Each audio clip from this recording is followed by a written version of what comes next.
Hey everybody, I'm Dirty Dan and welcome back to Greasy Customs. Today we are back on Jim's M37. Remember, we have a short deadline, so we need to be able to get this thing to drive onto a trailer.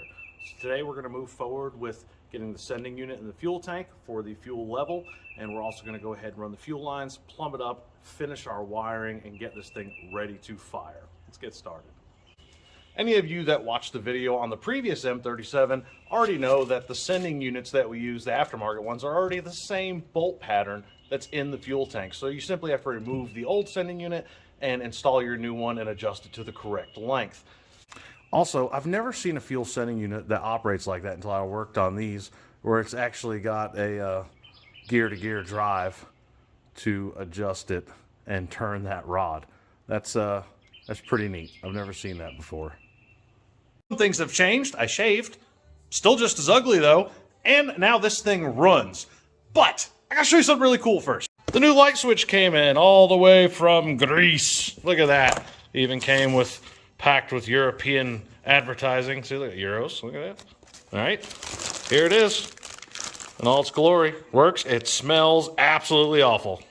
Well, there's our fuel pump right there. We did have to mount it lower than the fuel tank because it is a gravity feed pump. We still have to secure the hoses, as you can see, on both sides, and the wiring, and get that set up out of the way. We've also got our trans cooler mounted. We made a little bracket to come off and mounted it right there. We've got to secure those lines as well, and then we're able to run them up here to the transmission.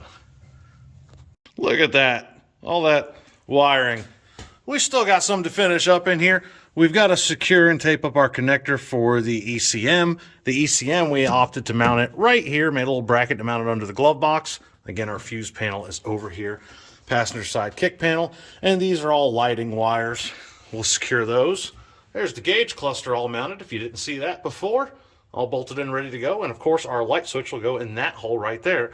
We also got rid of the master switch and opted for a regular keyed ignition switch. However, because we're going to leave the battery in here for an auxiliary future battery, you can always mount a master switch here or here as well and use that in the future. Even though this was a 24 volt setup, it still works on the 12 volt lights. However, it's a little bit different. Last time we actually had the plug in the connector that goes onto the back of this. It makes it a little bit easier because then we can just tie in with weather packs or butt connectors or whatever the case may be. We're also going to have to look up the wiring schematic and figure out which pin is our incoming power and which are our outgoing signals. We can also use a multimeter to determine that as well. So we're going to get this installed and get it wired up so we can get the lights functioning as well. All right, we got all of our pulleys on. We actually went back and double checked our measurements. We had enough room to run the long water pump, which resolves some issues, and we can still scoot the radiator in just a little bit. So we're getting really close to D-Day on the M37. I decided it would be a good idea to take advantage of the time I could waste sleeping by just working straight through. So I'm on about 36 hours with no sleep right now. I know I'm a little more bright-eyed, bushy-tailed than I should be, but that's, after a while, it just kind of becomes something.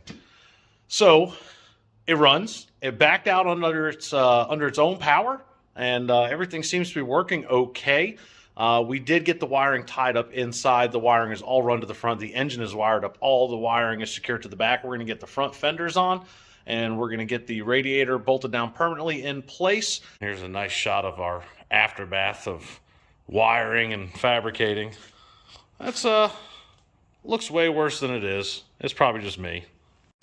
We're here partying again, late as hell. We've been up for, oh God, I don't even know how long we've been up. Another 24-hour run. So, look at that, front end of it's together. We got all this. We had Coffee come over to help, and we had Village Customs come over to help for a little bit too. And we got all this stuff hooked up here, and let's flip it side. All right. Coffee, can you model pose for me? Something provocative. There we go. All right, so this is the transmission tunnel. I want to point out a couple things. 700 R4 transmission.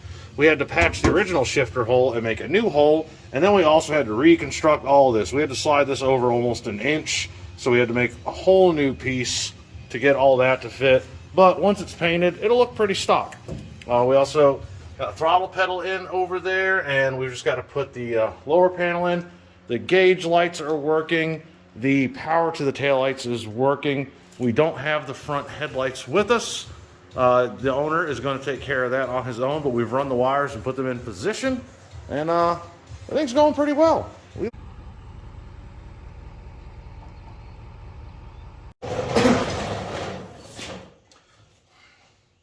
So the M37 is gone.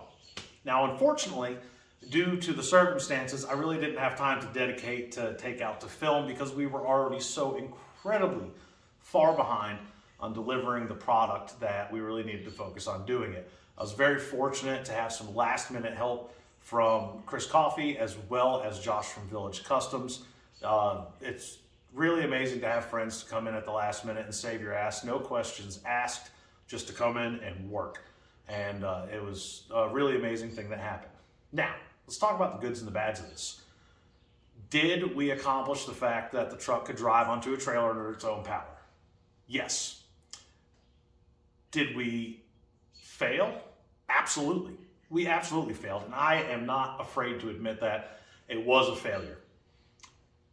A lot of times on TV, social media, YouTube, stuff like that, people show you the glamorous part of it, and they don't show you the fuck-ups.